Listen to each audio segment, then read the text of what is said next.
porque no lo ve, no lo ve por la escala temporal que implican los procesos geológicos. Si ustedes se acuerdan, ¿cuál es la edad de la Tierra?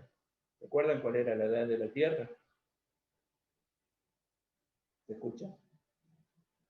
¿Quién dice? Millones, no me acuerdo bien, algo así. No, te pasaste un poquito, Facundo, menos. ¿Algo con 46, no era? No. 4.600. Está 4.600. bien, el número estaba... El número está. El número está. Es 4.600 millones de años. Desde que la Tierra se solidifica, o sea, en realidad empieza antes, ¿no? La historia de la Tierra. Pero desde que se solidifica, más o menos, es hace 4.600 millones de años, ¿no? Entonces, en esos 4.600 millones de años de la Tierra hasta ahora, la Tierra pasó por muy diferentes etapas y cambió muchísimo, ¿sí? Muchísimo cambió. Y hoy, la idea de esta clase de hoy es que veamos cómo cambió, ¿eh? Y cómo sigue cambiando, para que tengamos presente que la Tierra no es estática. ¿Esto qué quiere decir? Que cuando ustedes el día de mañana hagan algún trabajo ambiental, nunca piensen que la Tierra es estática. Siempre piensen que la Tierra está modificándose y que cualquier acción antrópica, cualquier acción de los humanos sobre algún componente de la Tierra va a interactuar con fenómenos naturales que están en proceso, que se están dando, ¿sí? O sea que la relación no va a ser sobre algo estático, sobre algo fijo, sino que va a ser sobre algo que a su vez está cambiando, lo cual lo hace más difícil de evaluar, ¿sí? Más complejo, pero bueno, también es más divertido. Así que bueno, la idea es esa. Tan dinámica es la Tierra que fíjense, ahí tenemos varios datos de cómo nos estamos moviendo. Ustedes saben que la Tierra, bueno, el primer movimiento que hace la Tierra es la rotación sobre su eje, ¿no? Rotamos sobre el eje. La velocidad de rotación de la Tierra, según el eje, varía con la latitud, ¿sí? O sea, si yo estoy parado en el polo, ¿cuál es mi velocidad de rotación? 0, porque estoy parado en el polo, ¿sí? En cambio, si estoy en el ecuador, es máxima, porque es la zona que está más alejada, ¿sí? Y si estoy en una latitud intermedia, es una velocidad intermedia. Entonces, ya de por sí, si uno ve la Tierra, depende de donde yo esté parado, no me estoy moviendo a la misma velocidad, ¿sí? Si yo, por ejemplo, estoy parado en el ecuador, la velocidad de rotación de la Tierra es a 1.700 kilómetros por hora, ¿sí? O sea, si yo me paro en el ecuador, estoy moviéndome, aunque no me dé cuenta, a 1.700 kilómetros por hora, o sea, más rápido que cualquier avión, ¿sí? Que cualquier avión común, para tener una idea. Piensen que un avión común vuela a 900 kilómetros, casi el doble de la velocidad de un avión. Si yo estoy parado en una latitud de 60 grados, para que ustedes, si estoy parado, por ejemplo, en Tierra del Fuego, me estoy moviendo a 860 kilómetros por hora, más lento, ¿sí? Piensen que todo se está moviendo más lento. Por ejemplo, los océanos se están moviendo, el agua no se mueve igual en el Ecuador que en el Cabo de Hornos. Yo sé que es algo difícil de entender, pero el agua no se mueve igual. ¿Y eso qué genera? Sumado a otras cosas. Genera que el mar no tiene un nivel único, estable. O sea que el agua no está todo... Vieron que uno siempre considera el nivel del mar, el cero de nivel del mar, como si fuera un valor general para todo el mundo. Y fuera un valor inmutable. ¿Sí? Bueno, el nivel del mar no es igual para todo el mundo, varía, y varía en el tiempo mucho. No solamente latitudinalmente, sino varía en el tiempo. O sea que los océanos, aunque parezca difícil de creer, están a distinta altura. El Pacífico no está a la misma altura que el Atlántico. Hay un desnivel, hay un escalón. Y el Índico y el Atlántico tampoco. Y eso genera esas zonas de gran turbulencia, digamos, de mucho choque entre masas de agua, característica. Por ejemplo, si uno va del Océano Atlántico al Océano Índico, por Sudáfrica, si se aleja de la costa de Sudáfrica, no mucho, si se aleja un poquito de la costa de Sudáfrica, hay una zona de mega olas, No son olas que rompen, son ondas, son mega ondas, pero son ondas enormes, de más de 200 metros de desnivel, ¿sí? Lo que pasa es que tienen una longitud de onda muy larga, o sea que tienen varios kilómetros, no es que se me cae 200 metros de agua encima, pero en varios kilómetros el desnivel del agua es de más de 200 metros, ¿se entiende? O sea, hay lugares donde ese desnivel están, cuando el mar se agita un poco, porque hay un poquito de tormenta, eso puede llegar a partir los barcos grandes especialmente. Los barcos chicos no, porque los navegan, la van como surfeando la ola, pero los barcos grandes que lo agarran a longitud de onda, pueden llegar a tener problemas los petroleros. Por eso van muy cerca, por ejemplo, de la costa sudafricana, porque ahí se atenúa ese efecto. Fíjense, ¿no? Que si uno sale del río de la Plata hacia el océano Atlántico, hay un desnivel. No está a la misma altura el agua del río de la Plata que el océano Atlántico. Hay 1 metro de desnivel en general, de promedio. Depende de la sudestada, depende del viento y todo, ¿no? Pero no está al mismo nivel. Entonces, fíjense que algo que uno tiene como tan como fijo, como por ejemplo la altura respecto del nivel del mar, en realidad varía. ¿Sí? Varía. Bueno, esa es una velocidad que nos estamos moviendo. Además, sabemos que la Tierra gira alrededor del Sol, ¿no? A eso, ¿cómo le llamamos? Le llamamos traslación, ¿no? La Tierra se traslada alrededor del Sol. Entonces, aparte de estar moviéndonos por la rotación, nos estamos moviendo todo el tiempo por la traslación. Ahí sí la velocidad para toda la Tierra es más o menos igual, porque es un punto en la distancia respecto del Sol, y ahí nos estamos moviendo a 29 kilómetros por segundo. Esos son, ahí está el valor, son 106.000 kilómetros por hora. ¿Está bien? O sea, nos estamos moviendo mucho más, la Tierra se mueve más rápido que cualquier cohete, que cualquier aparato que nosotros hayamos construido. Toda la Tierra se mueve alrededor del Sol más rápido. O sea, fíjese, ya tenemos 2 velocidades, una la de rotación, una la de traslación. Pero eso no es todo. Además, el sistema solar entero forma parte de una galaxia que se llama Vía Láctea, ¿no? O sea, nuestra galaxia es la Vía Láctea. Esa galaxia que es la Vía Láctea tiene un núcleo, tiene una zona central, y después tiene como una serie de espirales alrededor que van rotando alrededor de ese núcleo central. ¿Sí? Entonces, nosotros que estamos sobre uno de los brazos de la espiral, todo el sistema solar, o sea, el Sol y todos los planetas, vamos girando además alrededor del centro de la galaxia. Y ahí nos estamos moviendo más rápido todavía, a 792.000 kilómetros por hora. 792.000 kilómetros por hora. O sea, todo el sistema solar se está moviendo a 792.000 kilómetros por hora alrededor del centro de la galaxia. Fíjense, 3 velocidades distintas, las 3 al mismo tiempo. Piensen ustedes que una vuelta entera, un año galáctico, lo que le llaman un año galáctico, o sea, un año en el cual la Tierra, todo el sistema solar gira, da una vuelta entera alrededor del centro de la galaxia, dura 226 millones de años. 226 millones de años, el año de la galaxia. Fíjense qué magnitudes, ¿no?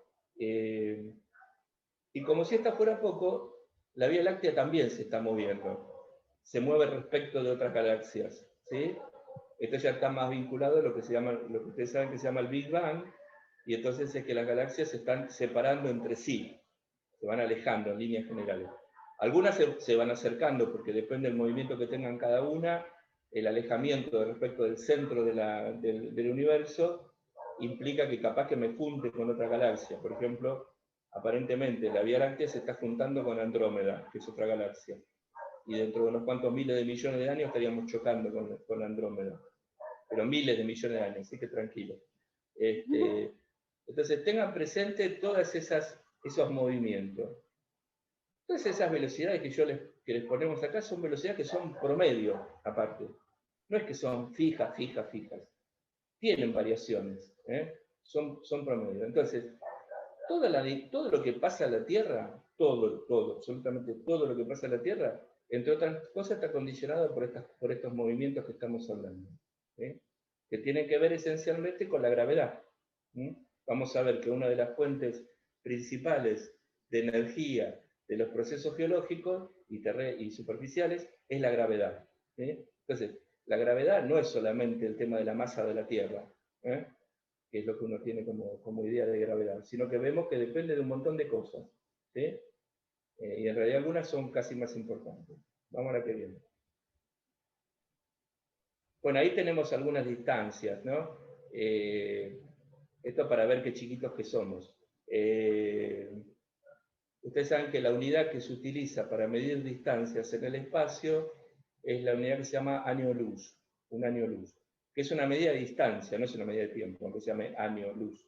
Es una medida de distancia, que ¿qué quiere decir? Un año luz es la distancia que se recorre un año viajando a la velocidad de la luz.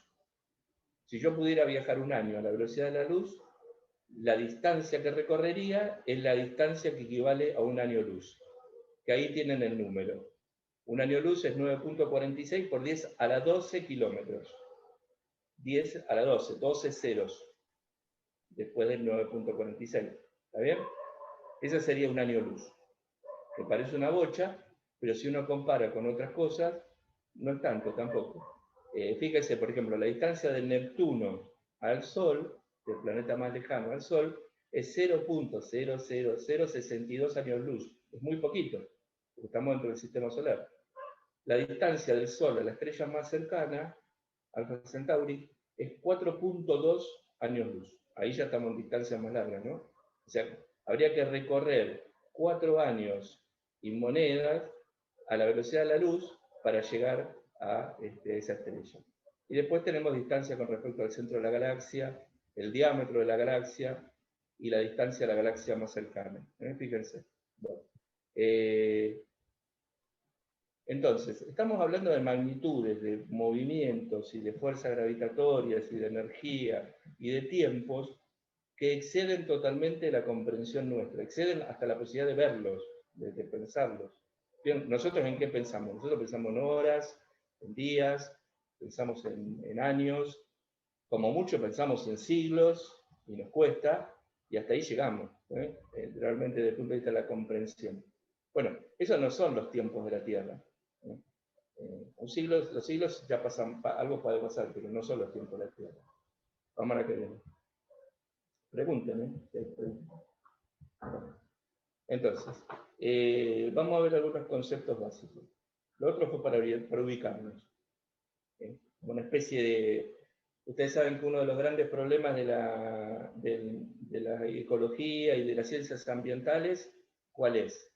Es la visión antropocéntrica, ¿no? Es una de las cosas que uno tiene que combatir, la visión antropocéntrica de la naturaleza, o sea, ver la naturaleza y el ambiente desde el punto de vista siempre del hombre.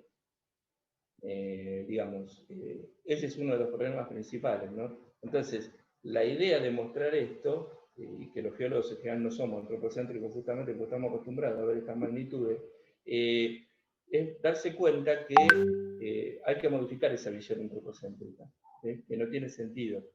Eso no quiere decir que no hay que considerar los intereses de la gente, son dos cosas distintas. Es de donde me paro desde el punto de vista filosófico para encarar un tema. No estamos discutiendo las necesidades humanas. Igual habría que relativizar las necesidades, ¿no? Habría que ver cuáles son realmente las necesidades humanas, ¿no? ¿Quién sabe la definición de desarrollo sustentable o sostenible? A ver. ¿Quién hay ahí que sea más más que le guste meterse en estos temas? A ver. Algo con el tiempo, tiene que poder sostenerse en el tiempo, pero hasta ahí llegué. ¿Pero qué dice por qué es sustentable? A ver, ¿cómo uno diría que uno hace un manejo sustentable? El desarrollo de la calidad de vida, ¿sí?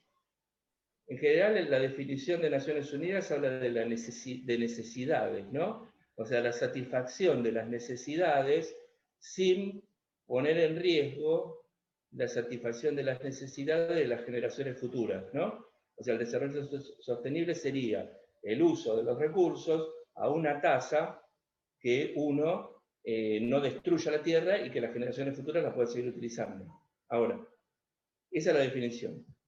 Yo les pregunto a ustedes, ¿cuáles son las necesidades de la humanidad? ¿Alguien puede decir cuáles son las necesidades? ¿Cuáles son las Las necesidades? necesidades básicas, el tema es que nos imponen a otras nuevas, nos crean necesidades Bueno, todo el tiempo. pero no dice básicas, ¿eh? No dice básicas, dice las Claro. necesidades. Entonces, ahí ya tenemos un problema. ¿Cuáles son? Las de la clase media de Estados Unidos, la de Bolivia, la del pueblo boliviano, la de la gente de África. Ahí cambia totalmente la necesidad. Si las necesidades fueran las necesidades medias del promedio del pueblo norteamericano, algunos dicen que hace falta 6 tierras para los recursos de 6 tierras para poder satisfacerlas. O sea, si todo el mundo viviera con el estándar de vida y de consumo, esencialmente, de lo que es la clase media norteamericana, no alcanzaría ya la tierra ahora. Haría falta 6 tierras, los recursos de 6 tierras. Ya no sería un problema hacia el futuro, sería un problema hoy mismo. Ustedes saben que en el año 72 hubo un informe famoso del Club de Roma, que era un grupo de sectores nada progresistas en realidad, pero que hicieron un análisis más o menos objetivo, y ahí es la primera vez que se plantea seriamente para todo el mundo la finitud de la Tierra. O sea, el hecho de que claramente los recursos se empiezan a agotar. No son, no van a estar por siempre, digamos, ¿no? Entonces, esa fue la primera vez en el año 72 que se plantea a nivel internacional, si bien mucha gente lo había dicho antes, obviamente, pero nunca había sido una cosa totalmente aceptada. Hasta ese momento, hasta la década del 70, hasta la década del 60, se pensaba que los recursos de la Tierra eran inagotables. Bueno, ahí es donde se toma conciencia del comienzo de sí, las necesidades básicas se van modificando también, aparte se van modificando, ¿verdad? Entonces, todo el tema de los recursos, de la finitud, de la sostenibilidad, tienen que ver en parte con cosas que no son, que escapan a la actividad nuestra, a la actividad del hombre, digamos. Por ejemplo, si se acaban los hidrocarburos, bueno, va a haber que esperar 50 millones de años más de que la Tierra haga hidrocarburos de vuelta, ¿se entiende? O sea, la Tierra lo va a hacer seguramente, pero a una tasa diferente. Y lo mismo con cualquier otro tipo de recurso de esas características. ¿Sí? Entonces, es importante tener esta visión no antropocéntrica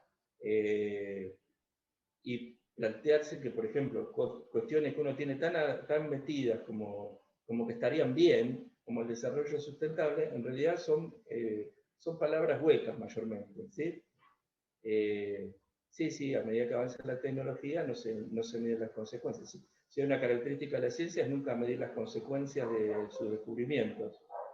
Eso es característico de la ciencia, ¿no? Nunca se miden. Toda la gente, cuando Einstein hizo la teoría de la relatividad y cuando empezaron a laburar, no tenían presente que se podían hacer bombas atómicas. Después se dieron cuenta enseguida que se podían hacer. Pero la ciencia no avanza pensando eso. Después, bueno, hay gente que, como por ejemplo Einstein, que hay que reconocerle que el tipo se abrió de la fabricación de la bomba. O sea, el tipo tuvo una actitud responsable, pero otros no. Así que bueno, eso es es como avanza la ciencia. El problema es que hay que estar atentos, ¿no? Bueno, volviendo. Entonces, primero, algunos conceptos básicos. La Tierra, entonces, es dinámica. Estamos claros que la Tierra es dinámica y vamos a ver cómo es dinámica. O sea, ¿qué quiere decir que es dinámica? Que está en permanente cambio. Está en permanente cambio. Aunque no lo veamos, está en permanente cambio. O sea que lo constante en la Tierra es el cambio. En el universo también, no es la estabilidad. No es la estabilidad. De hecho, podríamos decir que la estabilidad no existe. La estabilidad son pequeños momentos en una secuencia de cambio. Son pequeños momentos en los cuales la velocidad de cambios se atenúa, disminuye y nos da la sensación de estabilidad, pero en realidad el cambio sigue estando. ¿Sí? O sea que en realidad no hay estabilidad. Desde el Big Bang hasta ahora no hay estabilidad. Se está moviendo, se está cambiando. Otro aspecto importante es que los cambios son discontinuos en el tiempo. ¿Qué quiere decir esto? que no hay cambios promedio, uno no puede tener una velocidad promedio del cambio, sino que esos cambios a veces se aceleran, a veces se lentifican, y esas fluctuaciones son mayormente imprevisibles a priori, ¿sí? Por ejemplo, ustedes saben que los continentes se mueven, ¿no? Vieron que las placas se mueven, ¿se acuerdan de la tectónica de placas? Lo vamos a ver la clase que viene, pero igual, ¿se acuerdan que se mueven? Bueno, el movimiento de un continente, por ejemplo, de África respecto de Sudamérica, que nos estamos separando, no es continuo, no es siempre a la misma velocidad. Hay momentos que fue muy rápido, hay momentos que fue más lento, y digamos, hay momentos que casi se frenó, y después se volvió a acelerar, o sea, aún los movimientos de las placas no es constante. ¿Mm? La velocidad de rotación de la Tierra varió, ahora después lo vamos a ver, pero la duración del día era distinta, la duración del año era distinta. O sea, los cambios son discontinuos en el tiempo, ¿sí? ¿Está bien? Y no son cíclicos. Lamentablemente no son cíclicos. ¿Esto qué quiere decir? Que no volvemos al mismo lugar, sino que son, en vez de ser como un círculo, ¿no? Imagínense, yo estoy dibujando con la mano, pero no sé si me ven. Imagínense que un círculo, que salimos de un estado y volvemos a ese estado después de unos cuantos millones de años, en realidad no es así.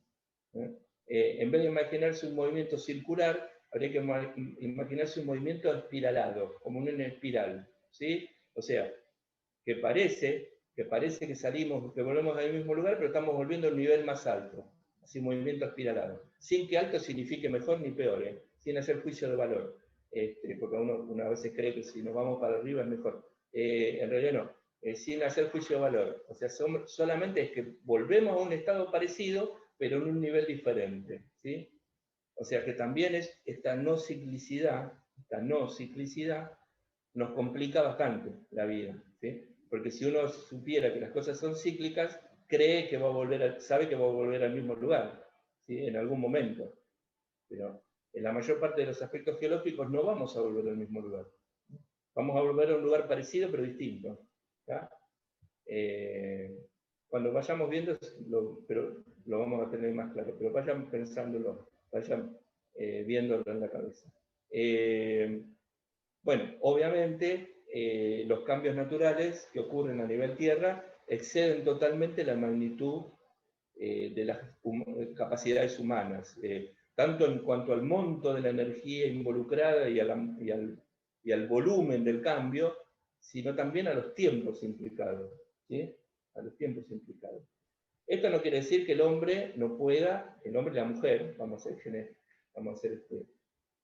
no hacer una diferenciación de género, en esto que es negativo también, el hombre y la mujer no quiere decir que no puedan hacer mucho daño, aunque las magnitudes, un volcán libera 10 veces más energía que quizás que toda la actividad humana de un continente entero durante un año, pero no quita que si una central atómica se destruye o tiene un problema, generemos un impacto sobre la vida enorme, ¿se entiende? Entonces, si bien las magnitudes de los cambios de las acciones humanas es mucho menor que la de los procesos naturales, eso no quita que no puedan ser muy peligrosas. Incluso, en primer lugar, para la propia humanidad. Generalmente la principal víctima de las actividades humanas es la propia humanidad. Porque si el hombre se agotara, dentro de 100 años se agota la humanidad, la Tierra va a seguir, ¿sí? Y la vida va a seguir. Habremos extinguido un montón de especies, pero va a haber nuevas especies seguramente. ¿Sí? O sea, los procesos naturales van a seguir. ¿Vale? Así que en realidad lo que no va a haber es gente. Bueno, desde el punto de vista de la superficie de la Tierra, el paradigma central de la geología es lo que llamamos la tectónica global o la tectónica de placas. ¿Sí? Piensen, paradigma central de la parte geológica superficial. Los procesos geológicos internos no están regidos por la tectónica de placas, están regidos por otros procesos. O sea que el paradigma central de la geología de la tectónica de placas es lo que se refiere a lo más superficial, a lo cortical, a la corteza, a la última parte de la Tierra, la parte más superficial de la Tierra. ¿Sí? ¿Ustedes saben lo que es un paradigma? ¿Qué es un paradigma en la ciencia? A ver. Son los Y es como conceptos una, que... se tienen tomados como ciertos, ¿no? En parte, un modelo Claro, conceptual, está bien, está un poco más quedan, cerca. quedan como Está bien. aceptados. Quedan como aceptados hasta que otro lo refuta, o Correcto. lo El reemplaza. tema, el tema de la aceptación, perfecto. En general, el paradigma es como una explicación o un modelo general, abarcativo, que intenta abarcar todo un universo de conocimientos. Por ejemplo, la biología, ¿cuál es el paradigma de la biología? La teoría de la evolución, ¿sí? Por ejemplo, entre otros, la teoría de la evolución. En física, ¿cuál es? La teoría de la relatividad. También la teoría cuántica, la mecánica cuántica, son como dos paradigmas que tiene la física. Y el gran quilombo que tienen es que no los logran juntar, ¿no es cierto? Es que lo que sirve para lo grande no le sirve para lo chiquito y no saben cómo hacer el puente entre las dos cosas. Es lo que todos los físicos teóricos quieren encontrar. Y en el caso de la geología, ese paradigma es la tectónica de placas, la tectónica global. No se te ve. ¿Por qué? Porque hay poca luz. Espera que voy a prender la luz.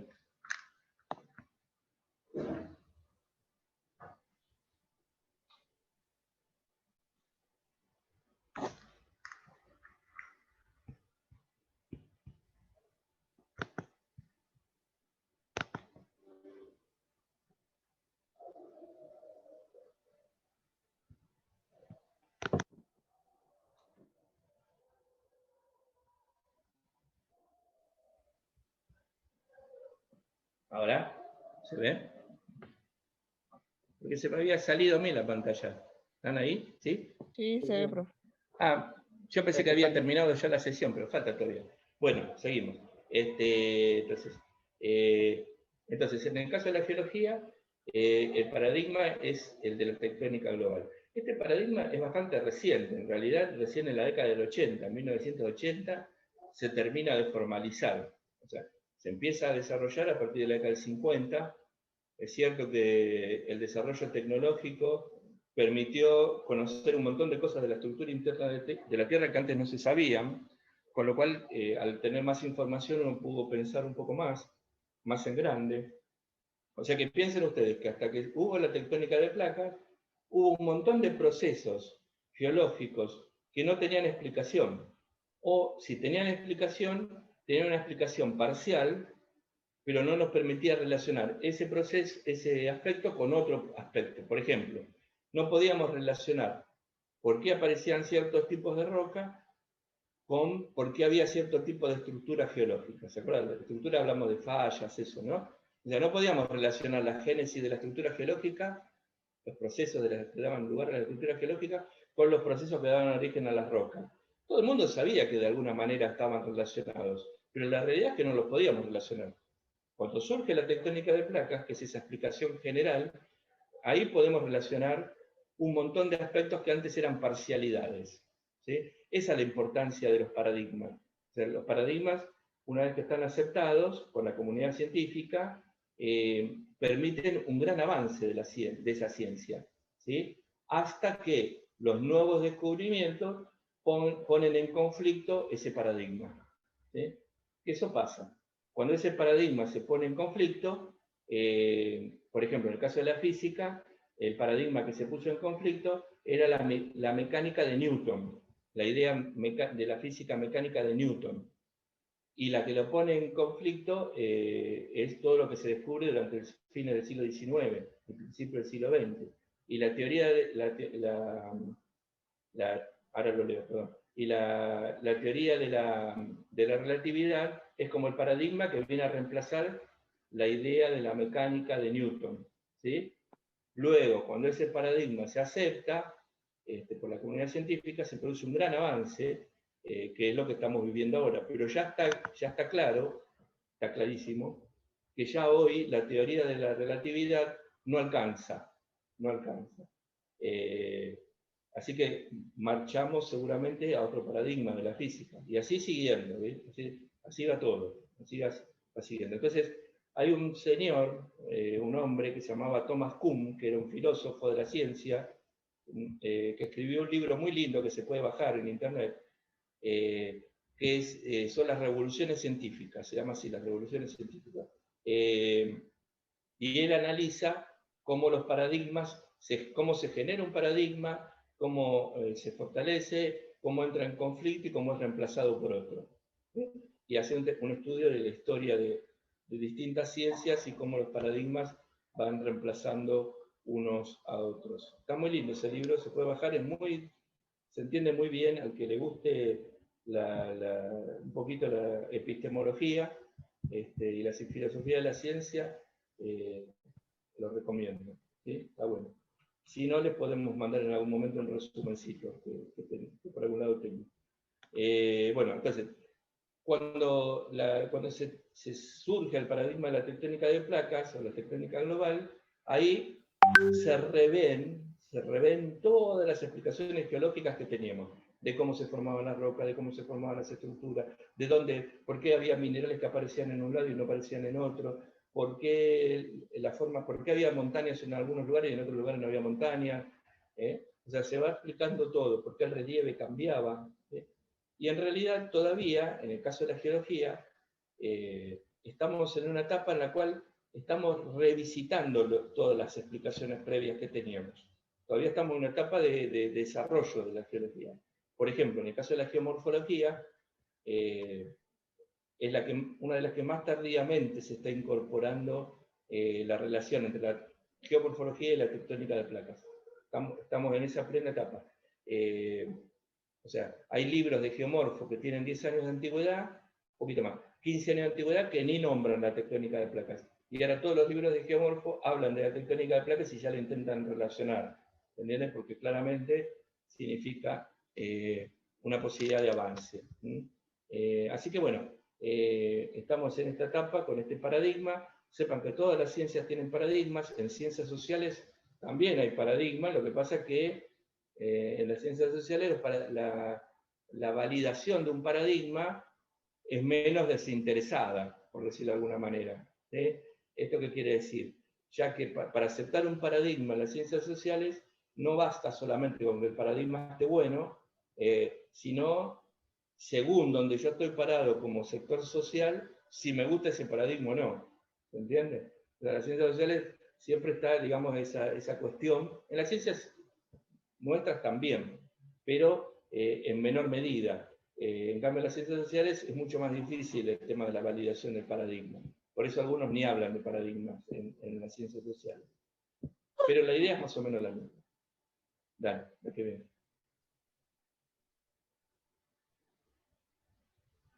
Bueno, 7 aspectos centrales en esa idea básica que estamos viendo, que desarrollamos recién.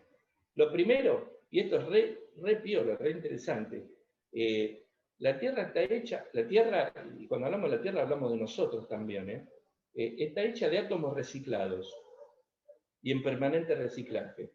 ¿Está bien? O sea, todos los átomos de los cuales nosotros estamos formados, todos los átomos de los cuales estamos formados, vienen de reciclado de átomos que vienen de la época del Big Bang. ¿Está? O sea, todos los elementos de la tabla de elementos, son reciclados y recombinaciones de los átomos originales que había cuando se produce el Big Bang, que básicamente eran hidrógeno, helio y muy poquito de otra cosa. ¿Sí? O sea, para llegar al silicio, para llegar al oxígeno, bueno, ¿qué son? Son procesos de fusión, se van uniendo los átomos y van generando nuevos elementos. ¿Sí? Elementos que tenían pocos electrones y pocos protones se combinan para formar elementos que tienen más protones y más electrones. Y ahí vamos avanzando, y más neutrones también, y ahí vamos avanzando en la tabla de elementos. O sea que el carbono, que nosotros hemos hecho de carbono, de hidrógeno, de oxígeno, esos elementos básicos de los cuales estamos hechos nosotros, son recombinaciones del hidrógeno original del universo. ¿Sí? Cuando se dice somos polvo de estrella, bueno, más o menos es eso. Y la Tierra es así, todos los elementos de la Tierra vienen del espacio. ¿Dónde se produce esos procesos de unión de átomos diferentes para formar nuevos elementos. ¿En qué lugar se produce eso? Todo el tiempo. En el Sol. En las estrellas, ¿sí? En nuestro caso en el Sol. Porque obviamente, para juntar dos átomos diferentes y formar un tercero, lo que yo necesito, entre otras cosas, es una presión enorme, digamos, ¿no? Y eso genera también una temperatura enorme. Bueno, eso es lo que hace que las estrellas sean estrellas y es lo que hace que los átomos se formen. Cuando el día de mañana una estrella revienta, cuando se forma una supernova, disemina en todo el universo los átomos que tenía en toda la estrella. Inclusive los átomos más densos que los tenían en el núcleo. O sea, por ejemplo, el oro o el uranio que hay en la Tierra vienen de alguna supernova. ¿Sí? Porque la Tierra no está en las condiciones para que se formen esos elementos.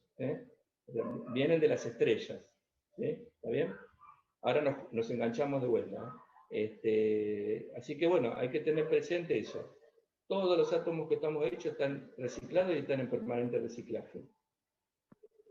Obviamente que la Tierra es muy vieja, ya lo vimos, así que no vuelvo sobre eso. El tercer aspecto es muy importante. La Tierra, bueno, obviamente, salvo que crean ustedes que la Tierra es plana, y si alguien cree que la Tierra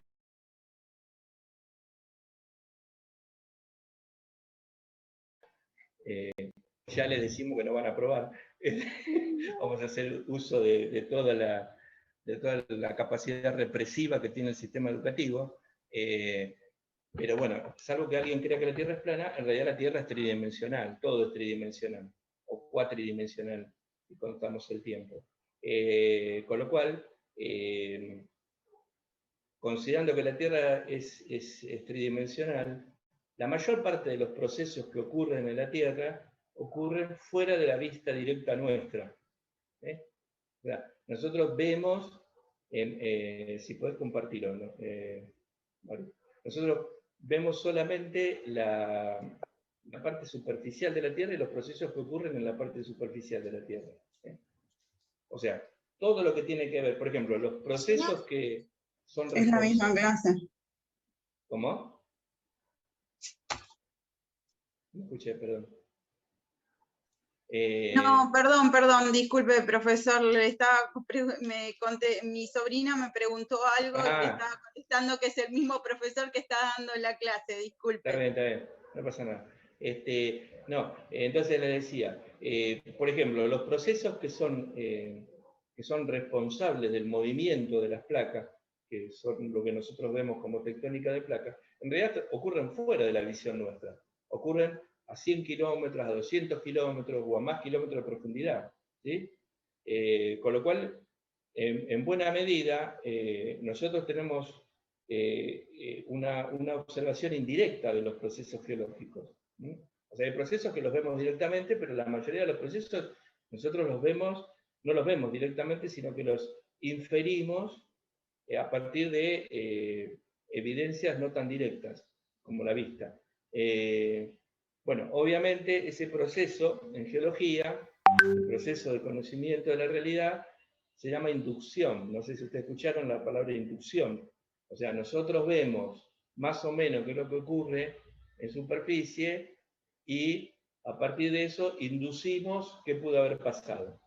Porque nosotros no podemos utilizar un método, el típico método hipotético deductivo de la ciencia. ¿Vieron que la ciencia dice el método hipotético deductivo? Yo planteo una hipótesis y hago las experiencias de laboratorio y con eso la compruebo. Nosotros no podemos reproducir la inmensa mayoría de los procesos geológicos, nosotros no podemos reproducir. Por la magnitud que tienen y por el tiempo que implican. Con lo cual nosotros lo único que podemos hacer es ver más o menos qué es lo que pasa y tratar de explicar qué pasó. Y a partir de eso, tratar de decir qué puede llegar a pasar. Y eso se llama inducción. O sea, las ciencias naturales en general tienen un método inductivo. La física, la química tienen un método más hipotético deductivo. O alguna parte de la biología también. Bueno. Toda la historia de la Tierra, la conocemos por el estudio de las rocas. ¿Sí? O sea, todo lo que sabemos de la Tierra, y diríamos, todo lo que sabemos de la vida, están las rocas. O sea que las rocas son el archivo de la historia de la Tierra. No hay otra posibilidad. Lo que no quedó registrado en rocas, por ejemplo, si hubo cierto tipo de vida que no quedaron registradas en la roca, no lo sabremos nunca. Es como que no hubieran existido. Así que fíjense lo importante que es. Y si sabemos, como ustedes ya saben, que las rocas todo el tiempo se están reciclando, sabemos que las rocas más viejas, en general, son poco frecuentes, porque se van reciclando. Entonces, en realidad, el conocimiento que tenemos de las etapas primeras de la historia de la Tierra son muy pequeñas comparadas con toda la realidad, porque es lo poco que podemos sacar de las rocas. ¿Sí? Ahora, con el estudio de los planetas y de la Luna, bueno, hay ciertas cosas que las podemos inferir comparándola con la evolución de los otros planetas. Pero hasta que tuvimos esa posibilidad, toda la historia vieja de la Tierra la conocíamos en función de las rocas que habían quedado. Y si quedan pocas rocas viejas, sabemos poco.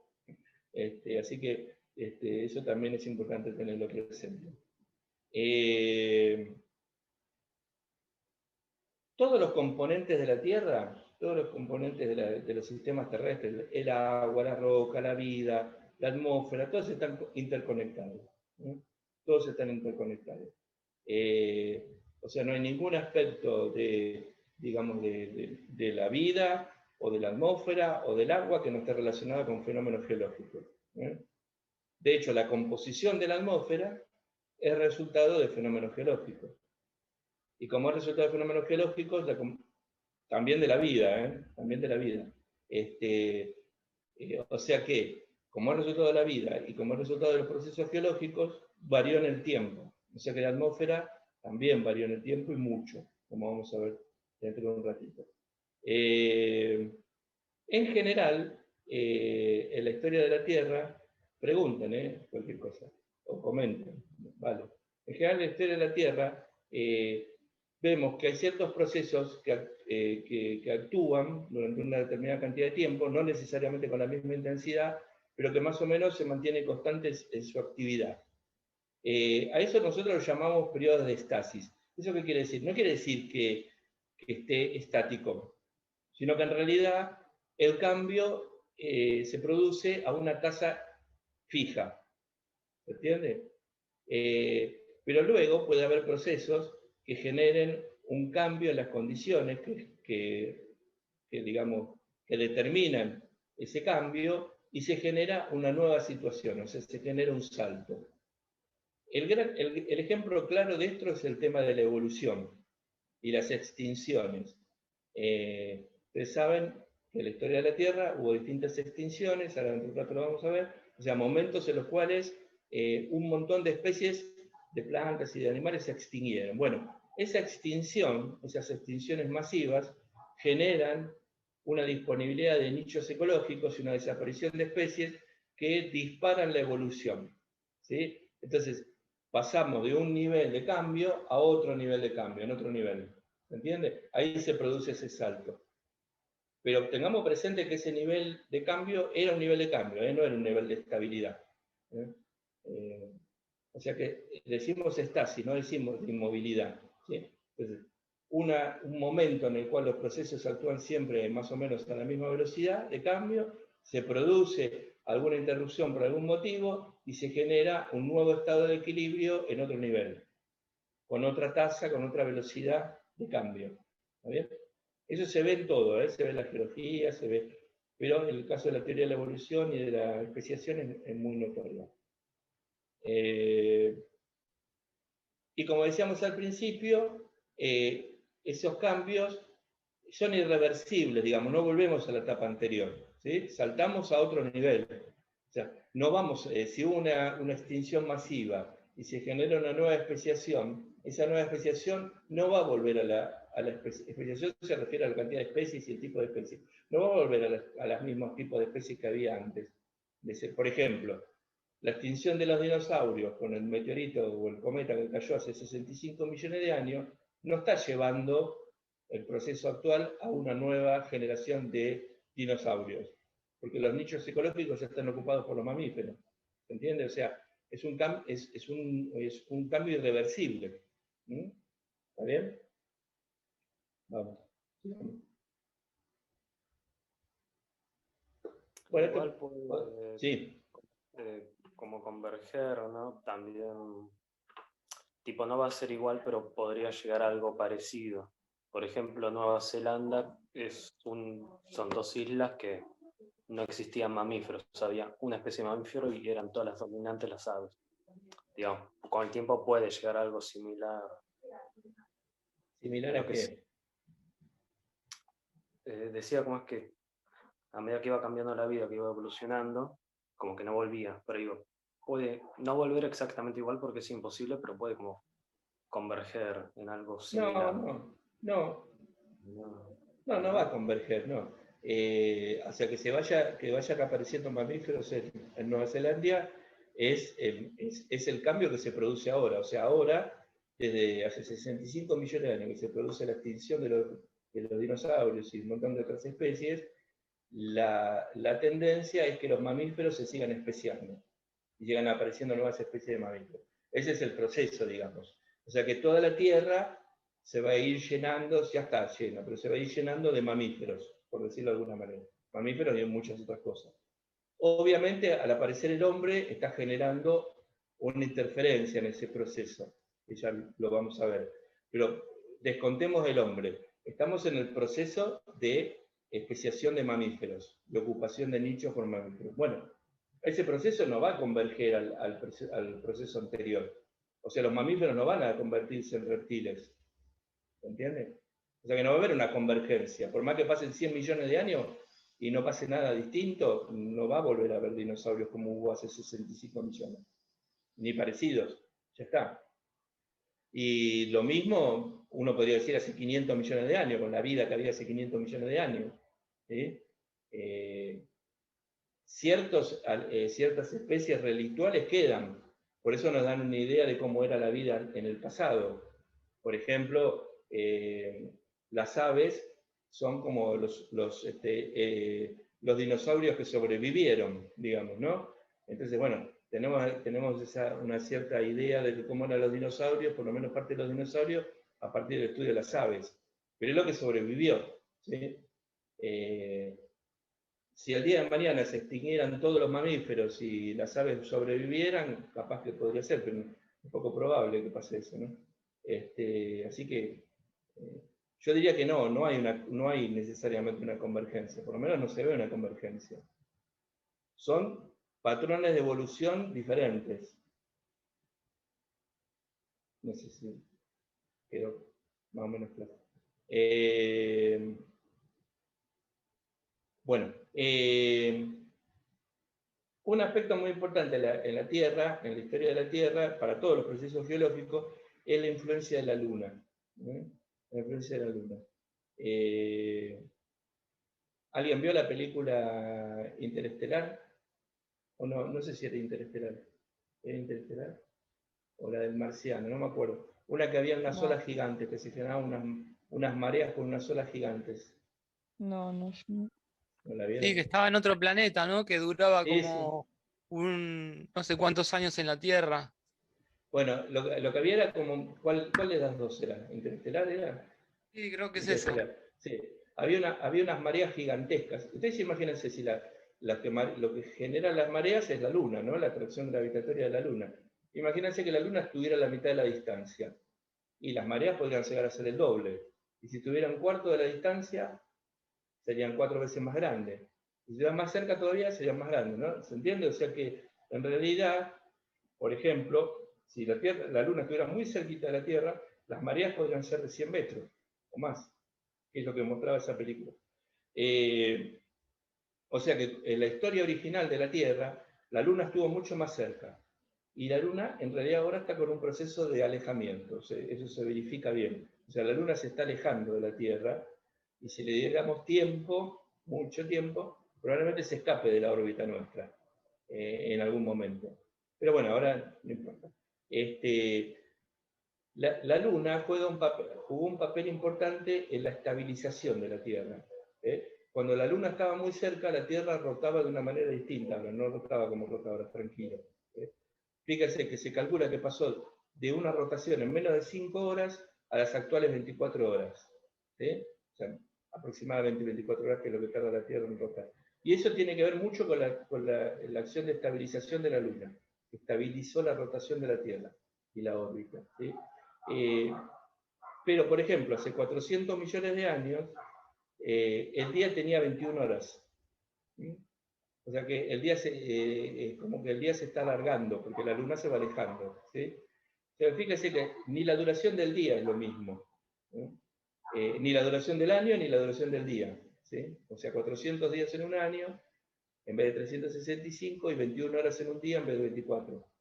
Y la tendencia es que eso vaya aumentando en cuanto a la cantidad de horas. Fíjense que hasta la cantidad de horas del día es fundamental. ¿Sí? ¿Cómo se pueden haber dado cuenta? ¿Cómo creerían ustedes que alguien se dio cuenta que el día tenía 21 horas? O que el año tenía 400 días. Más fácil con la del año 400 días.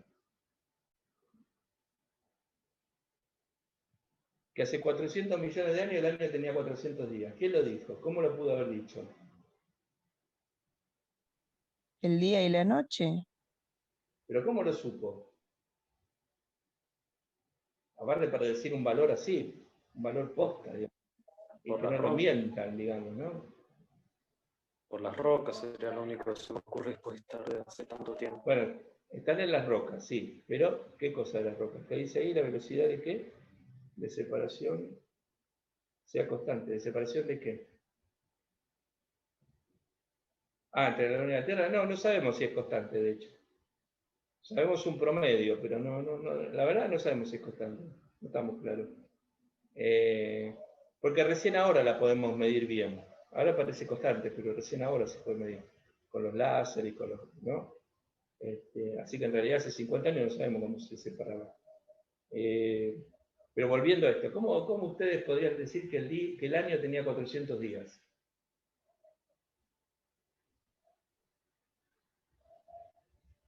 Ustedes saben que los árboles tienen anillos de crecimiento, ¿no? Tienen anillos de crecimiento que tienen Sí. que ver con un anillo, un año, ¿no? En general. Pero esos anillos grandes, en realidad, si uno los mira al microscopio, tiene como un detalle que nos permite ver los días. O sea, no solamente el año, sino los días. Lo primero que podemos decir es que hace 400 millones de años no había árboles. Así que no se pudo hacer con árboles, porque no había árboles todavía. No había plantas en la tierra. Había plantas en el agua. Con lo cual, ¿qué otro organismo les parece que pudieran haber utilizado para ver eso? ¿Y en el mar los corales no están? Los corales, exactamente. Con los corales se dieron cuenta.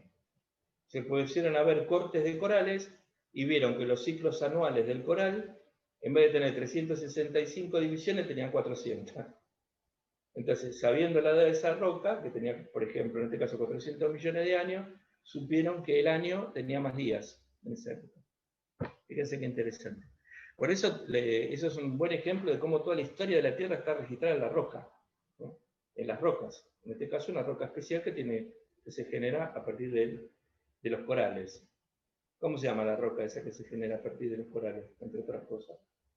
¿Se acuerdan? ¿El nombre de la roca? ¿Es una roca de qué tipo? ¿Ígnea, metamórfica o sedimentaria? Se genera a partir de los corales. Sedimentaria. Sedimentaria. ¿Y qué es lo que hacen los corales? Precipitan carbonato de calcio, ¿no? Entonces una roca sedimentaria química, no plástica, química. ¿Sí? Y si la precipitan los organismos, se dice que es organógena o bioquímica. Entonces es una roca sedimentaria bioquímica. ¿Y cómo se llama la roca sedimentaria bioquímica carbonática? La caliza, las calizas, que para nosotros son tan importantes porque de ahí sacamos la cal que se utiliza para construir la casa de todos nosotros. ¿Dónde hay calizas en Argentina? ¿Qué calizas explotamos nosotros? ¿Cuáles son las más cercanas y las más conocidas? ¿Dónde sacan caliza? ¿No sacan de Olavarría o...? En Olavarría, en Loma Negra, las calizas de Loma Negra. ¿sí? Por eso si hacemos el viaje de Olavarría a Mar del Plata, vamos a ir a ver iríamos a ver las calderas de caliza de Loma Negra para empezar a ver algo minero. Bueno, ¿listo? Sigamos. Miren, fíjense, ahí tenemos el tiempo, ¿no? Tiempo. Gigaños. Gigaños quiere decir miles de millones de años, para no poner tantos ceros. Entonces yo pongo 4.6 gigaños, son 4.600 millones de años. ¿Vale? Es una medida de sistema métrico decimal en años. Cuando es millones de años, MA, M grande, A. O sea, 1 millón de años se pone 1 y 6 ceros, se pone 1, la M grande y la chiquita. Y miles de años, kiloaños, una K y la A chiquita. ¿Sí? Son como unidades en el sistema métrico decimal de tiempo. Gigaños, kiloaños, megaaños. Bueno, entonces, fíjese, de 4.600 a 4.000, de 4.000 a 2.000, de 2.000 a 500 millones de años, de 500 millones de años a 100 millones de años, y de 100 millones de años hasta el presente. ¿Sí? Son divisiones que tienen cierta lógica, pero ven que no son iguales, ¿no? Pero que tienen que ver con distintos componentes. Entonces, miren, agua, vida, oxígeno en la atmósfera, vida en los continentes, y por ejemplo que haya pasto. ¿Sí? Y veamos cómo cambió en la historia de la Tierra. Miren, entre 4.600 y 4.000 millones de años, nada de eso había. O sea, no había agua, había vapor de agua adentro de la Tierra, pero no había agua, no había vida en el agua, obviamente, no había oxígeno en la atmósfera, obviamente no había vida en los continentes y obviamente no había pasto, no había ni vida. ¿Sí? Hace 3.800 millones de años, más o menos, empiezan las primeras formas de vida. Entonces, entre 4.000 y 2.000 millones de años ya había agua, quizás no tan parecida a los océanos de ahora, pero ya había agua en superficie, ya había agua líquida. O sea que la Tierra se había enfriado un poco para que la superficie tenga agua líquida. Es un tema importante, ¿no? Entonces había agua. Apenas hubo agua, al poquito tiempo empezó a haber vida. O sea, fíjense que miren qué relacionada que está la vida con el agua. No había oxígeno en la atmósfera, o sea que toda esa vida que había en esa época no dependía del oxígeno de la atmósfera. ¿Eh? No había vida fuera de la Tierra, o sea, toda la vida estaba en el agua, o sea, fuera del agua, y no había pasto, obviamente. Entre 2.000 millones y 500 millones de años ya había agua, ya había vida en el agua, y empezó a haber oxígeno en la atmósfera. O sea, hace 2.000 millones de años empieza a haber oxígeno en la atmósfera. Antes no hubo, o sea que, si uno ve que la historia de la Tierra tiene 4.600 millones de años, durante más de la mitad de la historia de la Tierra, no hubo oxígeno en la atmósfera. ¿Vale? Fíjense que una cosa que uno pensaría que es súper obvio, que siempre fue así, que siempre hubo oxígeno, en realidad, si uno tuviera que decir, no, la verdad, más de la mitad de la historia de la Tierra, de la historia de la Tierra no hubo oxígeno. ¿Sí? No había vida fuera del agua todavía, obviamente no había pastizales. Entre 500 millones y 100 millones antes del presente, ya había agua, ya había vida en los océanos, ya había oxígeno en la atmósfera y empezó a haber vida en los continentes, o sea, fuera del agua. Pero todavía no se había formado pastito. Y recién, hace 100 millones de años, un poquito más, empieza a ver todas las cosas. Entonces, si yo hubiera venido a la Tierra hace 2.000 millones de años, no lo hubiera reconocido. ¿Se entiende? No. Primero que no hubiera podido respirar, porque hubiera habido muy poco oxígeno en la atmósfera, había muy poquitito, recién se estaba generando, así que no hubiera podido vivir. Si hubiera venido hace 4.000 millones de años, ni eso, nada. La temperatura no me lo hubiera permitido. Fíjense entonces cómo cambió la Tierra. Y no vamos a volver a ese estado, iremos a otro estado, pero no es que vamos a volver, por eso no es cíclico. Fíjense que los 4.600 millones de años no se vuelve nunca a un estado anterior. ¿Está bien? La vida fuera del agua, la vida fuera del agua, se genera más o menos hace 420, 450 millones de años. En un periodo geológico que se llama Ordovícico, el fin del Ordovícico y el principio del Silúrico, es el periodo que viene después. Pero empieza en el Ordovícico, estamos hablando de 400 y monedas millones de años. Ahí, casi al mismo tiempo, los vegetales, o sea, el reino vegetal y el reino animal, empiezan a colonizar la Tierra, casi al mismo tiempo. Casi al mismo tiempo. ¿Qué será que pudo haber pasado para que se genere esa colonización tan rápida y al mismo tiempo? ¿Qué debe haber sido? ¿Qué les parece a ustedes que pudo haber sido?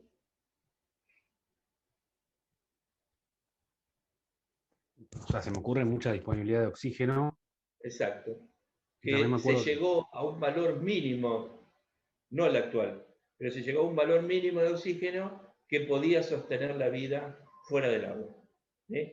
Porque hasta ese momento el oxígeno estaba como burbujitas dentro del agua, como está ahora también, ¿no?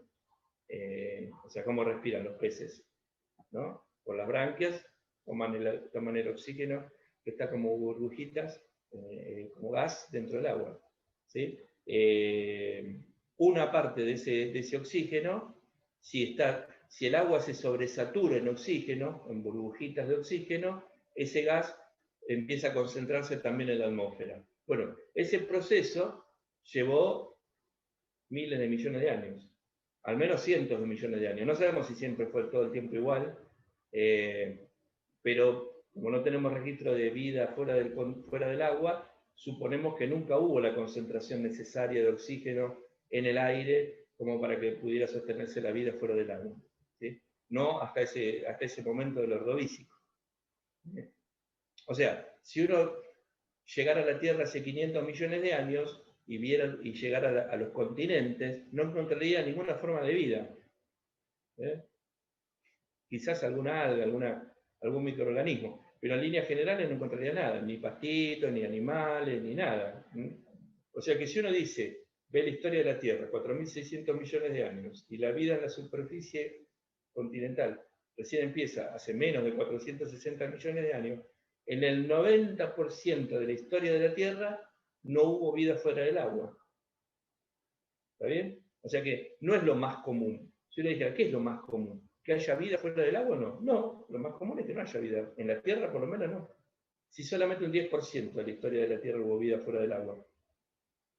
Quizás dentro de 100 millones de años desaparece la vida fuera del agua. Y fue un evento cortito, en la longitud del tiempo de la Tierra, en la cual hubo vida fuera del agua. Y capaz que queda registrado en una roca. ¿Se entiende? Esto es todo para ver la relatividad nomás, no es para que se aprendan de memoria cuándo apareció algo y cuándo salió. No suena tenebroso, suena lindo, en realidad es la Tierra, es más lindo. Suena tenebroso porque comparamos con la vida nuestra, ¿no?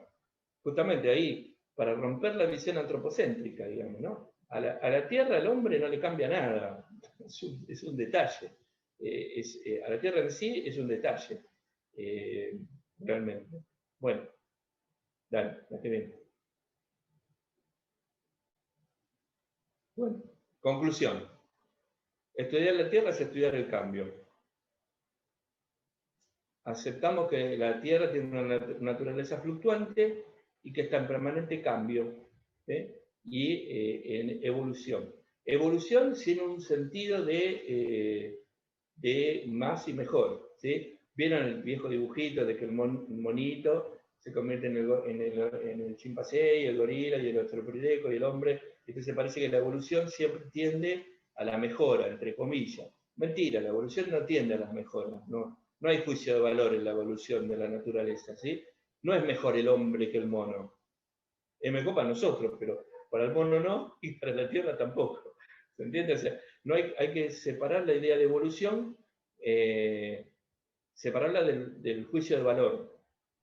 Evolución no significa mejor, significa distinto. ¿Sí? Es distinto, nada más. También combatimos la visión antropocéntrica, digamos, ¿no? ¿Qué es mejor, un hombre o una hormiga? Para nosotros es mejor el hombre, pero para la hormiga seguro que no. Así que combatimos esa visión. Dale, qué bien. Bueno, ¿cuánto nos queda de clase? ¿Alguien vio?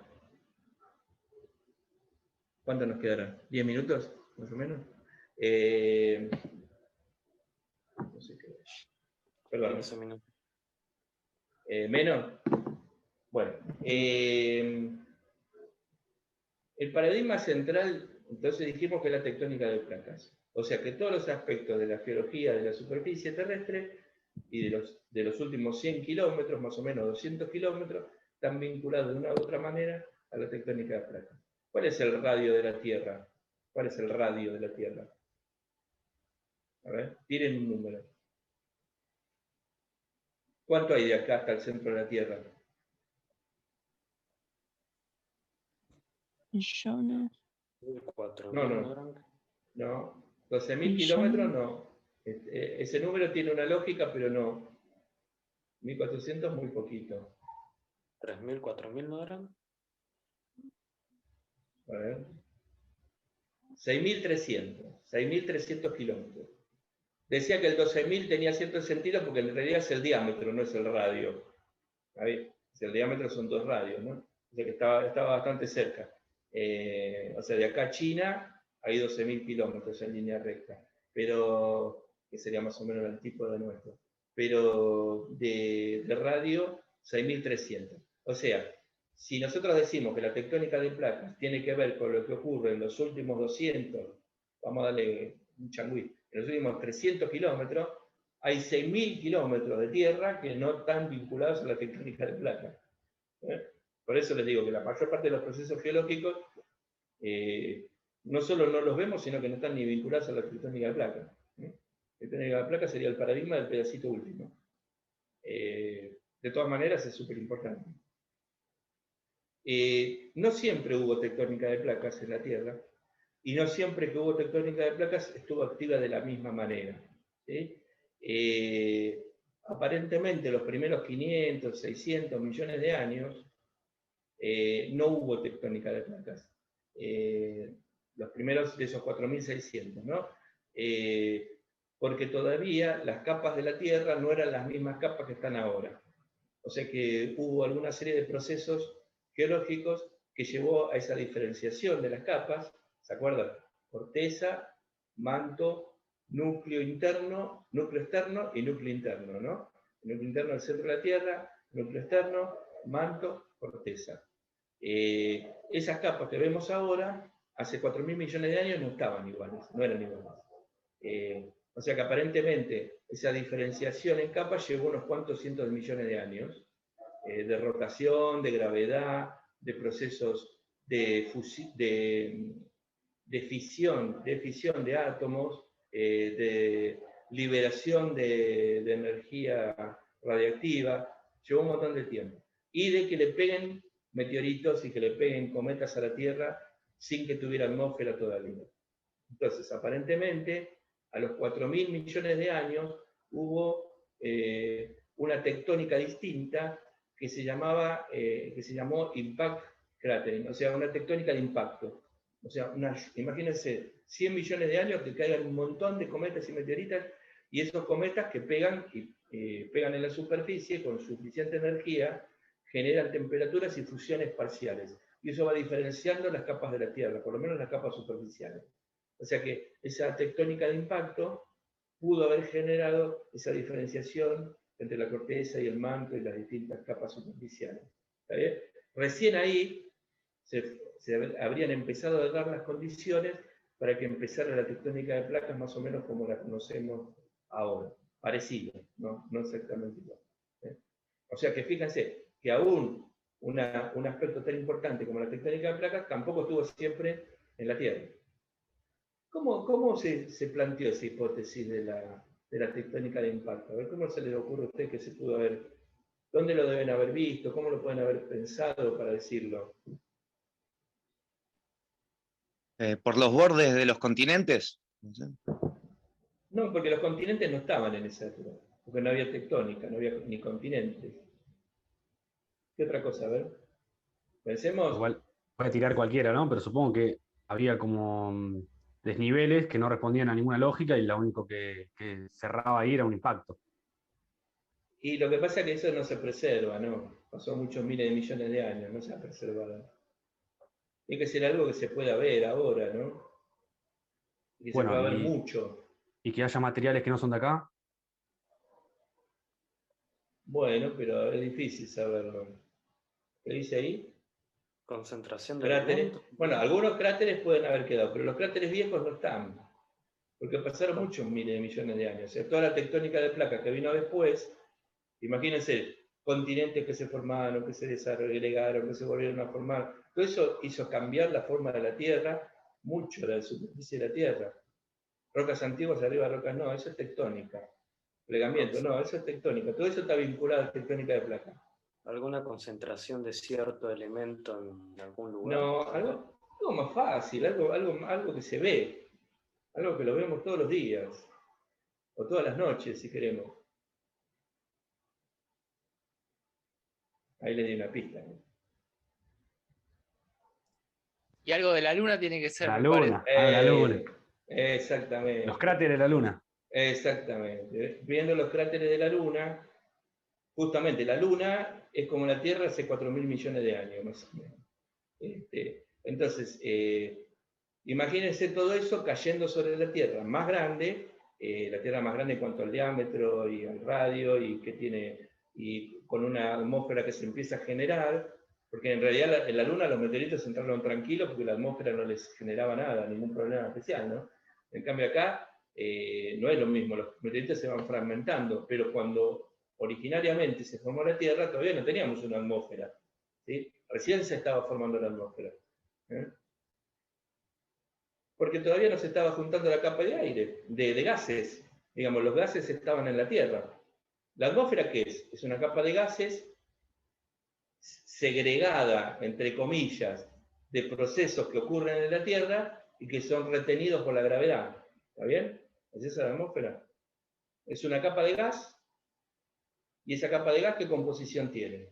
Tiene oxígeno, tiene nitrógeno, tiene vapor de agua y distintas cosas. Todo eso está vinculado a procesos que ocurren en la Tierra. O sea, esencialmente el vulcanismo, ¿no? Y la vida. El oxígeno, por ejemplo, la vida también, el nitrógeno también. O sea, entre la geología, entre los procesos volcánicos y la vida, se genera la atmósfera que tenemos ahora. Pero al principio de la formación de la Tierra no había fase gaseosa todavía, libre. Piensen que no había rocas todavía, casi no había minerales, todavía había elementos. Esos elementos recién se empezaban a combinar. ¿Se acuerdan que decíamos que los elementos vienen del espacio? Bueno, imagínense, todo un aglutinamiento de polvo de elementos que viene del espacio que se empiezan a diferenciar por gravedad y se empiezan a agrupar según sus densidades y que con la temperatura que tiene la Tierra van generándose reacciones y se van combinando. Y ahí se empiezan a formar minerales. ¿Sí? Que los minerales que eran, ¿se acuerdan? Eran compuestos químicos inorgánicos, que tienen una estructura cristalina. Bueno, todo, al principio no había minerales, al principio de la Tierra. Al principio de la Tierra había elementos, ¿sí? Esos elementos formaron minerales. Eso llevó un montón de tiempo. Poquitos minerales, algunos. Y esos minerales luego fueron formando otros minerales. Y ahora tenemos una cantidad de minerales que antes no teníamos. O sea, también hay una evolución de los minerales. A medida que se generaban esos minerales, también se generaban compuestos en otras fases, como compuestos, por ejemplo, en la fase gaseosa, que van a ir formando de a poquito la atmósfera, con características distintas. La primera atmósfera, por ejemplo, tenía mucho dióxido de azufre. Vieron que decíamos que recién el oxígeno se vuelve notorio hace 2.000 millones de años. Bueno, si hubiéramos venido hace 3.000 millones de años, el aire tenía básicamente dióxido de azufre, que es como el de Venus. ¿De dónde viene el dióxido de azufre en la Tierra? ¿De dónde sale? ¿Cuál es la fuente del dióxido de azufre principal? Porque ahora también se genera dióxido de azufre. ¿Dónde se genera? ¿Vulcanismo? El vulcanismo, los volcanes. Vieron que siempre hablan de que los volcanes hay azufre, bueno, sí, y el dióxido de azufre es uno de los gases que sale de la acción volcánica. ¿Sí? Entonces, fíjense, millones de años, decenas, cientos de millones de años de volcanes laburando, generando rocas y generando gases que poco a poco se van a ir conformando en la atmósfera que se fue generando en la Tierra. ¿Sí? Con una composición diferente, con el surgimiento de la vida, empieza a haber un aumento de la proporción de oxígeno. ¿Sí? Y también un poquito con el enfriamiento. Y ahí se va a ir formando esa atmósfera como la actual, con un 20% de oxígeno, muy diferente a la atmósfera original. O sea que no había atmósfera.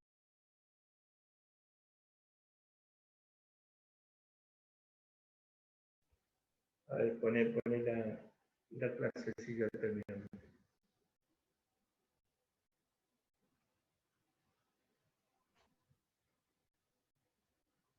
Bueno, dale, la que viene.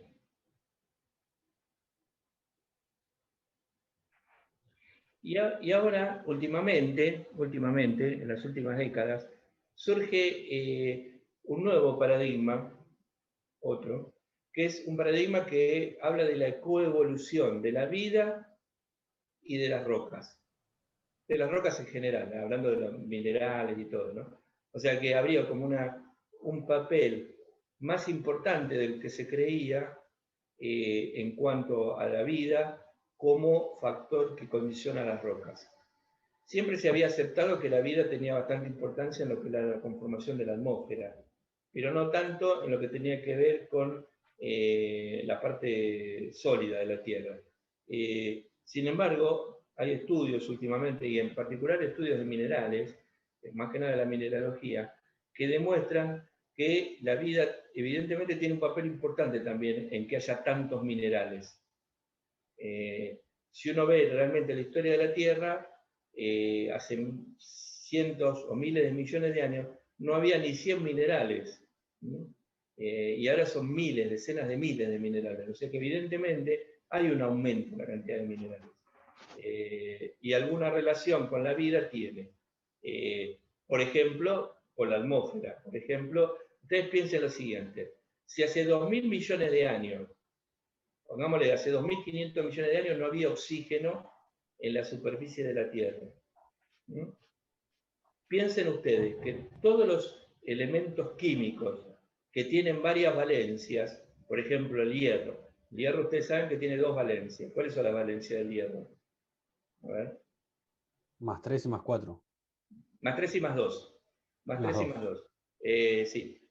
O sea, tiene una especie, hay un catión, el catión férrico más 3, el catión ferroso más 2. ¿Cuál es la especie reducida de esos dos? ¿Cuál es la reducida? ¿O cuál es la oxidada?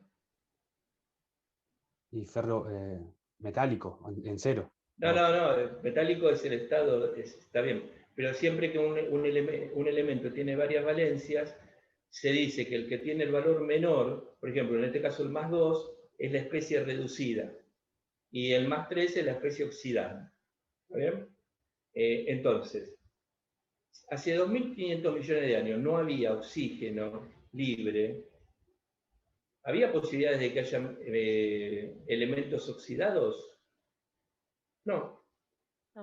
¿Se entiende? O sea, todos los elementos que había, o la mayoría de los elementos que había hace 2.500 millones de años, eran reducidos, no oxidados.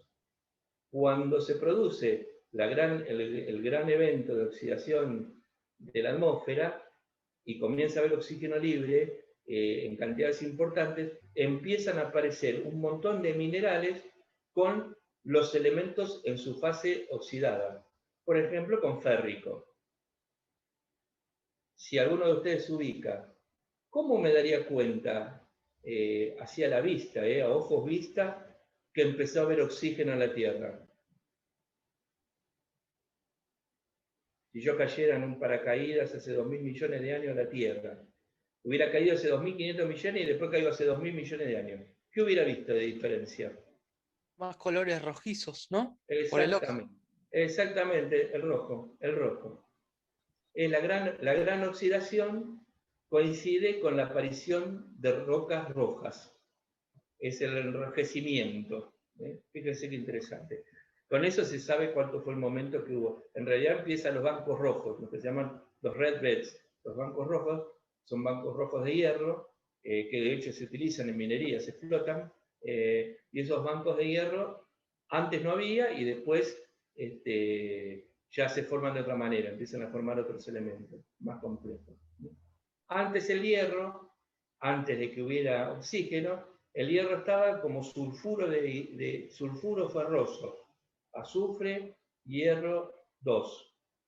Azufre y hierro, con 2 de valencia el hierro. ¿Sí? Sulfuro ferroso. ¿Eso dónde hay sulfuro ferroso actualmente? Que queda todavía, hay lugares donde hay sulfuro ferroso. Y que da lugar a unas formas de vida muy específicas, que nos hacen pensar que eran las formas de vida que había hace 3.000 millones de años. En el fondo del mar, en las zonas donde hay actividad volcánica. Exactamente. En las dorsales oceánicas, donde hay actividad volcánica, los vapores que salen de los volcanes que están bajo el agua son ricas en sulfuro, en azufre.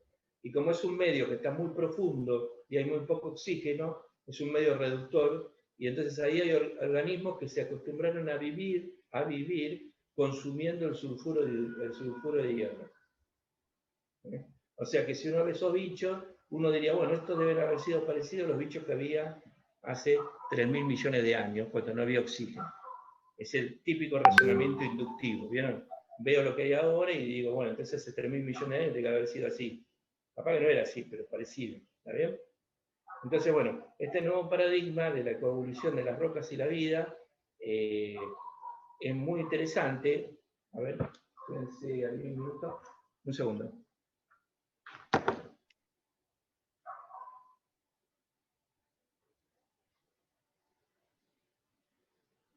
Esperen. ¿Se ve ahí? Este libro se llama La historia de la Tierra en los primeros 4.500 millones de años. Bueno, este libro está escrito por un geólogo que es mineralogista, o sea, un tipo que labura con minerales más que nada. Y justamente sintetiza muy bien lo que es esta idea de la coevolución. Pero cualquier cosa pongan en internet coevolución, vida y rocas, y van a ver que hay un montón de material nuevo. Está muy bueno, muy, muy lindo este libro, muy interesante. Bueno, a ver la que viene. No lo tengo digital, si no se los pasaba. Bueno, esto es lo que les conté recién. Dale, la que viene. Bueno, veamos un minuto una cosita y ya terminamos por hoy. Cuando decimos que la Tierra es inestable, que no es estable, la estabilidad no es la constante, vamos a hacer un listado de cosas que están actuando ahora. Cada una genera cambios en la Tierra y en la vida, y cada una tiene su velocidad y su intensidad.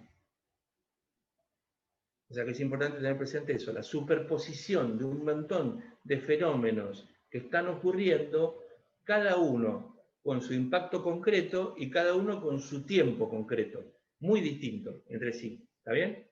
Entonces, todo el tema de las órbitas que vimos, que ya lo vimos al principio, todo lo que es la relación Tierra-Luna, que vimos un poquito cuando hablamos de las mareas, todo lo que es la relación Tierra-Sol, muy poca conocida todavía, muy poco estudiada.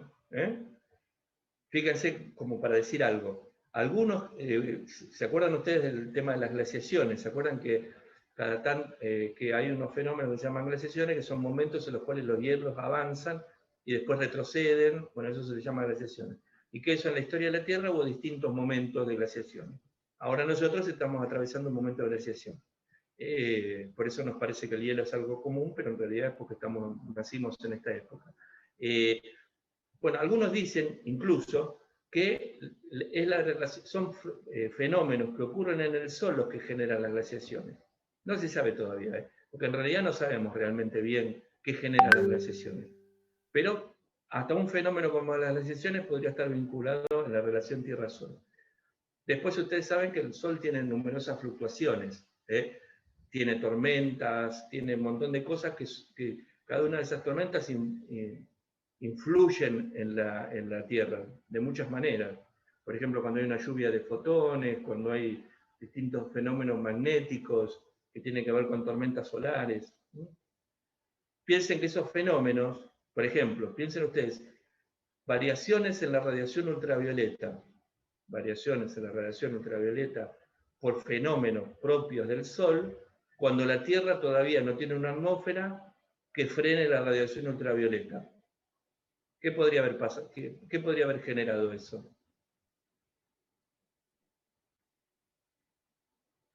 Que es una de las hipótesis que se utiliza, que no quiere decir que sea la única que hay. La vida. La vida. ¿Cómo era la pregunta? Fluctuaciones en la llegada de radiación ultravioleta del Sol por procesos que ocurren en el Sol cuando la Tierra todavía no tiene una capa protectora atmosférica que haga un poco de escudo de la radiación ultravioleta. Eso lo que muchos creen que la incidencia de la radiación ultravioleta en las aguas someras fue el disparador del pasaje de los compuestos inorgánicos a los compuestos orgánicos, que después van a dar como resultado la vida. Es la teoría más común que se utiliza para la explicación de la vida, de la generación de la vida. O sea, uno podría decir, fíjese, hasta un fenómeno solar, es la de la generación espontánea, entre comillas. Un fenómeno solar externo a la Tierra podría ser el culpable de la vida de la Tierra, o el responsable de la vida de la Tierra. Miren qué interesante. Bueno, ya después fenómenos geológicos, la tectónica, o sea, los movimientos de las placas, la formación de las montañas, la orogénesis, el vulcanismo, el movimiento de las placas y la variación en el tiempo de las placas y de los continentes. Los movimientos de material en el manto, ¿se acuerdan? El manto, lo que está abajo de la corteza, en la Tierra, que son muy importantes para todo lo que tiene que ver con los procesos superficiales. Los cambios climáticos naturales, numerosos. Los cambios del nivel del mar, ya cada vez vamos a fenómenos más chiquitos. Los cambios en la composición de la atmósfera y las características de la atmósfera. Los cambios en el relieve. Los cambios estacionales, entre verano e invierno. Los cambios diarios, entre noche y día. Los cambios en la vida, en la biosfera, por lo que sea, por extinciones, por especiación. Y a eso hay que sumarle la acción antrópica. Fíjense todo lo que está interactuando en todo momento en la Tierra. Todo eso está interactuando. Y hay más, digamos, ¿no? Ese es un resumen. ¿Sí? Todo eso, ¿en qué resulta? En complejidad. Complejidad. Bueno, hay que tener presente esa complejidad. Y hay que tener presente que las escalas temporales son diferentes. Por ejemplo, yo puedo decir, si yo estoy considerando un fenómeno local que tiene que ver con la acción antrópica, la mayor parte de los factores que están arriba, los más de arriba de todo, van a ser estables, se los puede considerar estables, o no variables, en el tiempo en el cual el hombre hace una influencia concreta sobre el medio. ¿Está bien? O sea que cambia la escala. Bueno, nos vemos. Cambia la escala temporal, según el fenómeno que estamos considerando. ¿Sí? También cambia la escala espacial, pero no los voy a complicar con eso, lo vamos a ver más adelante. ¿A qué viene? Creo que ya estamos. Sí, bueno, cortemos acá. Bueno, podemos decir que las fuentes de energía son tres, después lo vemos. La gravedad, que ya lo estuvimos viendo. La energía solar, o sea, el calor y la radiación que viene del Sol. Y la energía interna de la Tierra, que tiene que ver con la energía almacenada en los minerales, porque la energía se almacena en los minerales, después vemos cómo, y lo que es el decaimiento radiactivo, o sea, el pasaje de un isótopo al otro que va liberando energía, ¿sí?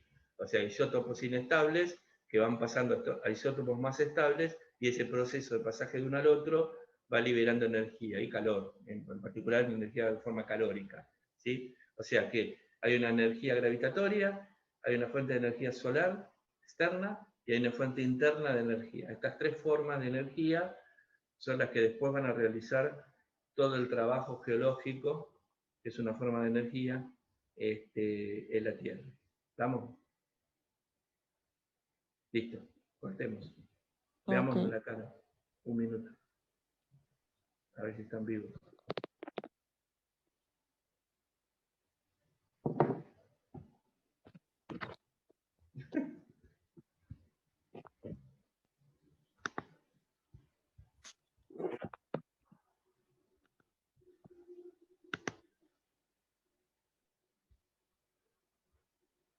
¿Qué pasó? Nos colgamos.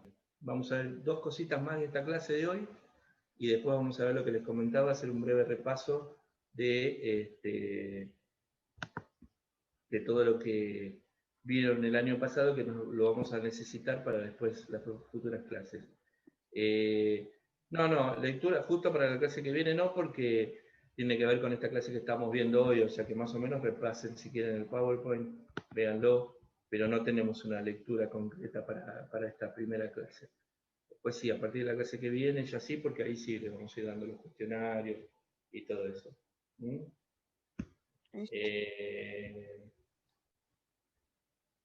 Bueno, listo. Nos vemos. El martes que ¿Pasa viene... lista? No, el martes que viene les hacemos llegar el Zoom de la clase del martes que viene, del miércoles que viene. ¿Está?